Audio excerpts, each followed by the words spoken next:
Welcome back to the Commitment Chronicles podcast. Last week, we interviewed Eli Swanson about his experience committing to play college football for South Dakota School of Mines. If you missed that last week, go check it out on Podbean. We are your hosts, Harrison. And I'm Caleb. And today we are interviewing Caleb Camping about his experience going through the process of getting college offers and picking which college he wants to commit to play Division I football at. Caleb currently has 18 D1 offers, including Tulane, CSU, and ASU. How are you doing today, Caleb? Doing pretty good. How are you? Good. So what sacrifices are you currently making to reach your goal of making that final commitment to D1? You know, like being D1 is big commitment for sure. I'd say just right now, during basketball season, I think that there's an aspect of commitment that I have to basketball, that I also have to keep the recruiting process going. And so there's been like a few weeks ago, I was on an unofficial visit to Arizona State. And so I had to miss a basketball game for that. And so I'd say just in the basketball world, there's a few times where I've had to miss a practice or be late for a practice or miss a game, just valuing being a football player over a basketball player. So that's the biggest one right now. Yeah. So you are a multi-sport athlete. Do you think that has helped you in your athletic career? Just make sure that you're staying healthy in kind of all the ways instead of just mainly going into one football sport where you might get a more football-induced injury and you're kind of working everything with 100%. I've been a multi-sport athlete my entire life, whether it's soccer or lacrosse or basketball or football, whatever it is, but I've always played two sports. And I think that there's definitely an aspect of being a multi-sport athlete that helps. Like football, you use it's a very physically demanding sport. Yeah. And playing basketball, it kind of helps take off. Like if I did football year round and just trained for it, those muscles and joints and tendons that I used would not ever get a rest. And so there's higher risk of injury. So being a multi-sport athlete, it kind of rests the muscles and joints that you don't use for a certain sport. So I think it is very good to be a multi-sport athlete, wherever you are, middle school, elementary school, high school. Just kind of having that. It also prevents burnout. I'd say if I played football year round, I'd say it'd be a lot easier to get tired of playing football. Makes sense. So yeah. How have you been balancing academics with playing multiple sports and like going on visits and training and stuff? Yeah, the last few weeks it's been pretty tough. Just because I've been talking to a bunch of coaches and pulling out of class and stuff like that. So I'd say just kind of letting my teachers know ahead of time, hey, so-and-so is coming by the school today. I might have to step out of class for 30 minutes. And my teachers are awesome, very willing to help me outside of school. They're understanding. And so as long as I stay up on my work, I think that's just the biggest thing. Just having a relationship with my teachers and them willing to help me as well as just staying up on my work. Yeah, making sure you don't fall behind. And communication's a big thing when like committing to colleges and stuff. So. Exactly. For sure. Yep. Yeah, kind of in that communication page, what would you say that you focus on with like your social media aspects? Because I would say that a lot of people who are trying to commit kind of forget about that part of getting yourself out there. So what do you do social media wise to really get yourself in the face of some of those coaches? Yeah, I mean, it's a lot on social media, especially Twitter. That's the main platform that I use to get myself out there. But I mean, trying to hold myself to every day posting something, it's definitely a hard task because sometimes there's days where I like don't know what to post or whatever it is. But trying to stay active on Twitter and a little bit Instagram, but mostly Twitter. Just staying active on social media is probably the biggest thing. And then also DMing coaches and just reaching out. Even if I don't get a response, I'd say just being active, talking to coaches, or at least attempting to talk to coaches is also a big one. So. On our last episode when we interviewed Eli, he said that coaches talk to each other. Have you noticed that? 100%. Yeah. Just as an example, so I've been talking to the Kansas Jayhawks for almost a year now. And recently they offered me, they came to my house about a month ago, maybe a little bit less. And they offered me, and one of my dream schools to go to was Kansas State, but I had little to no contact with them, hadn't really talked to any coaches, hadn't started building a relationship.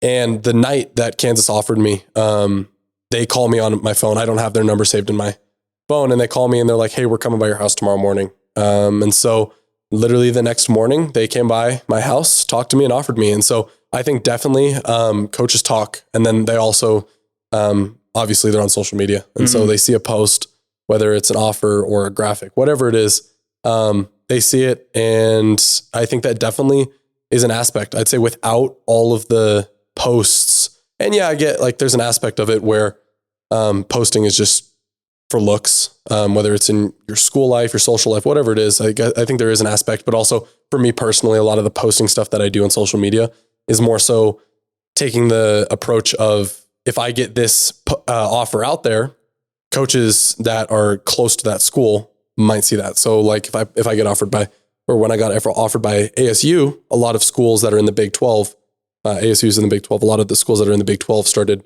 contacting me. Mm-hmm, yeah. Exactly. And so I think it's all connected, whether it's coaches talking or just coaches seeing stuff on social media.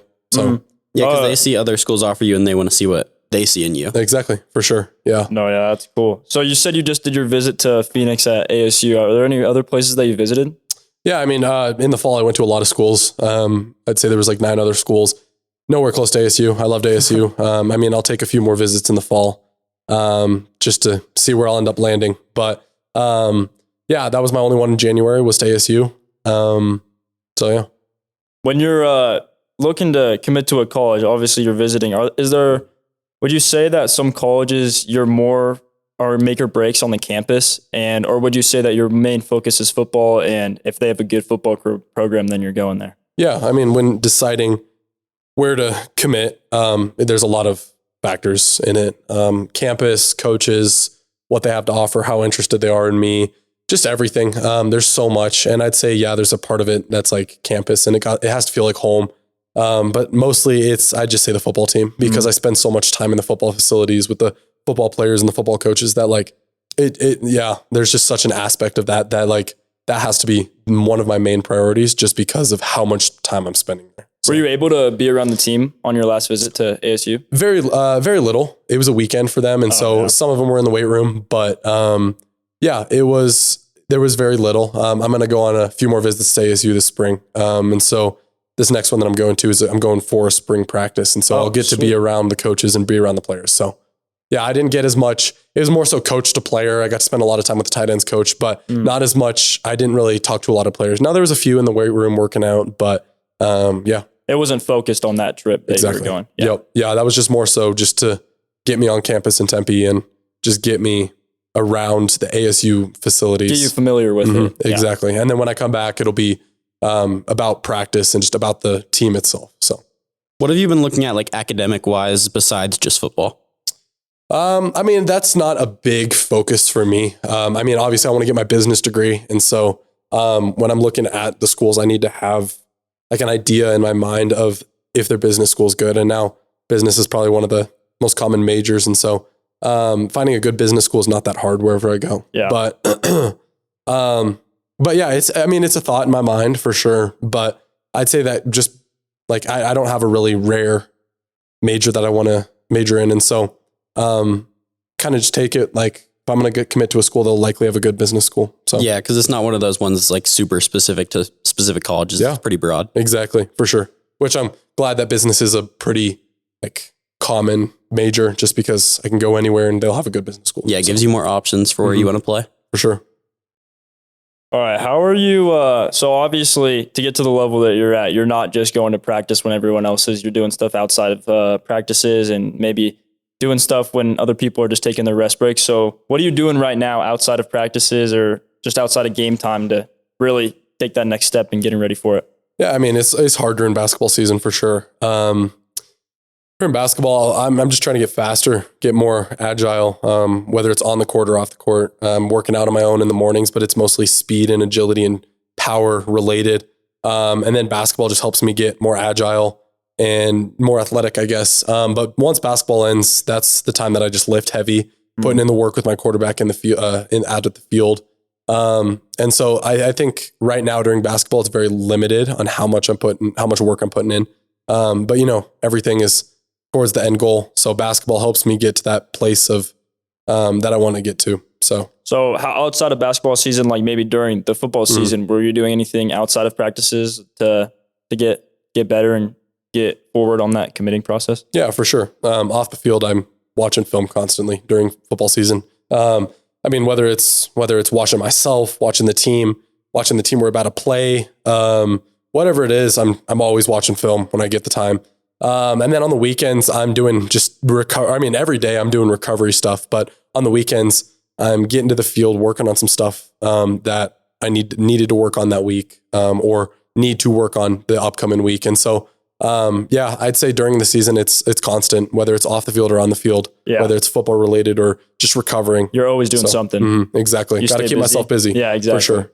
When we talked to Eli, he said that he told us a little bit about how he balanced like summer training and like hanging out with friends and stuff. So how did you balance stuff like that, like training and hanging out with your friends and like maybe working? Yeah. Well, I've always had my eyes set on going Division I. And so I get there's a little bit of a trade-off. Like I'm not going to be able to have a perfect social summer life if I want to be D1 because of just how much work it takes to like put in to be good enough. And so last summer it was pretty hard. I worked, I was a lifeguard. So just having the summer workouts on the field constantly and then also working, there was very little time for me to hang out with friends afterwards. So, whenever I could, I was with my friends, but for the most part, it's pretty rare. That's one of those sacrifices you have to make, but I mean, it's obviously paid off because you're looking at 18 offers right now. For sure. Yeah, I'm just blessed. So we talked about like injuries a little bit more, and are you suffering any injuries right now? Not currently. Very, very blessed to not have gotten hurt this basketball season because in the past, knock on wood, hopefully it doesn't happen in the next few games, but in the past, I've had a pretty big problem with my ankles, rolling my ankles. And so this season, I haven't needed to do any PT for them, have any braces. So I've been pretty grateful to not have any injuries. So yeah, hopefully it stays that way. So mentally, how have you stayed kind of in check and like kept your mental good while you're having those injuries and just knowing that you can stick it out and get through it? Yeah, I'd say the love for the game is probably the number one. Just remembering how much I love football and just remembering where I want to be. It makes it obviously hard that I'm not out there with my team practicing, but just kind of recovering as fast as I can and doing all the work, whether it's PT or icing or heating or whatever it is. Just putting that work to get back on the field as fast as I can because I have a goal set in mind and I'll do anything to achieve it. So what's some advice that you would give to those like younger guys who are thinking about playing football in college, like Colton and like Ray and them coming in behind you? I mean, it takes a different type of person to play D1 football. And just because you see kids getting offers young does not mean that you're too late. Like going into the winter time, I only had 5 offers and there weren't any Power 4 schools. And so, keep your head high. I mean, I got all my offers pretty late, but again, it's never too late. Just got to keep working, trust the process, never give up. I'd say that's the biggest thing is don't give up on the recruiting. Just because you don't see you getting offers every single day does not mean that it's over for you. So keep going. And yeah, just don't give up. Yeah, just stay disciplined and keep working. Trust the process. When we were talking to Eli too, obviously he's a senior. And so we kind of brought up the fact, asking if those underclassmen are kind of like looking up to you, asking you more questions about it. Have you noticed any of that with you? Yeah, definitely. I mean, all the good football players on the team, I'm pretty close with just because they share that same passion with me of loving football. And so obviously my best friends like Colton and Josh Malone, who's my backup tight end, like those kind of dudes, like I'm helping them as much as I can with the recruiting, taking them over to CSU in a few months to go watch a spring practice. Like, I love those boys and I want them to go D1 as bad as I want to go D1. And so I'll do anything to help them. Any tips or tricks that I have for them, to help them get to that next level. Like I want it for them as bad as I want it for myself. And so I'll help them as much as I can. Yeah. And you talked about how, you've wanted it since day one, but do you remember the time where you were like, all right, this is it. I want to go D1. Like this is my thing. Yeah. I mean, my whole life, my mom was a basketball player in college. And so I wanted to play basketball going into middle school. I wanted to play basketball. And I didn't really know that I wanted to play football until the end of my freshman year. Going into high school, I wasn't really sure I wanted to play football. 2 days before the season I started, I decided to play. I ended the season and I liked it a lot, but I still thought basketball was my thing. And so starting my sophomore football season, I was like, basketball's still my thing. But once I got pulled up to varsity and played varsity the entire season, I was like, this is what I'm good at and this is what I want to do. Yeah. I love the game more than anything. And so I would say after my sophomore season during my sophomore football season is when I was like, football is what I want to do. And I will do anything it takes to go D1. So back to the kind of that mental aspect, has there any been a time where you've stooped a little bit low and you're like, all right, I don't know what I'm doing. Like I'm lost. And if there has been a time, would you mind explaining that? And then also how you've gotten out of that and known just like gotten past the gray area and kind of gone to the light. Oh, for sure. I'd say always. There's always ups and downs mentally. Some days when I don't have any contact with coaches, I'm like, am I doing something wrong? Did they give up on me?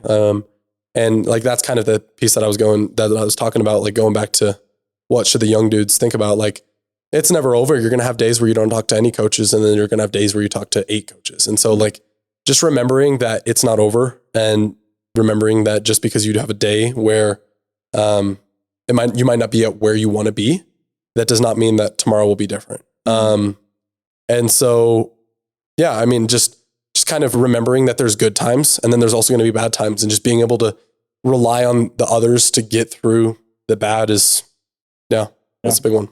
Were there ever some times when you got like frustrated because you weren't starting and you felt like you should have been like starting over the person above you, or like just like not getting the reps you felt like you should have been getting? Yeah, I mean, for what sport are you talking, basketball or football? Probably football. Yeah. So my junior season, I started every rep, but my sophomore season, we had a lot of seniors. We had 27 seniors. And so I was second string DN. And, towards the end of the season, I feel like I wasn't playing as much as I selfishly deserved, but then also wish that I would have gotten. And so there was times where I'm like, dang, I wish I would have been playing more, but also everything happens for a reason. So, I mean, yeah.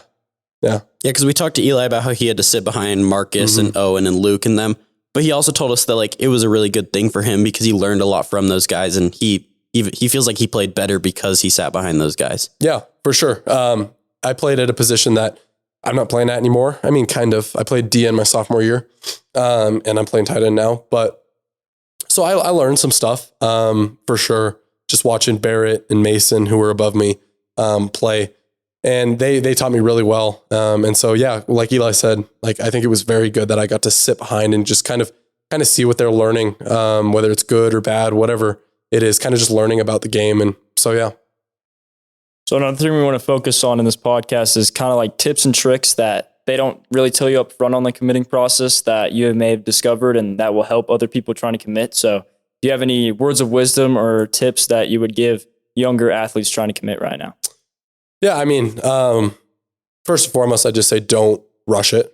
There's no reason to rush it. Like if a school says you've got 10 days to decide if you're going to commit to us or we're going to pull your offer, don't let a school dictate how long you have. But also on that same note, you don't have years and years to decide. You do have to start deciding, but also don't let a school rush you. So I think there is a healthy boundary in just kind of taking it at your own pace, but not taking it too slow. And then also just kind of, I don't know, sort out the schools that seem like they are actually interested in you and have conversations with you very regularly compared to the schools who offered you and then haven't really talked to you since. And so I think that just finding the schools that actually want you for you compared to the schools who are just throwing out the offer just to offer you. I think that there's a big line there, and you do not want to commit to a school that does not want you. So yeah.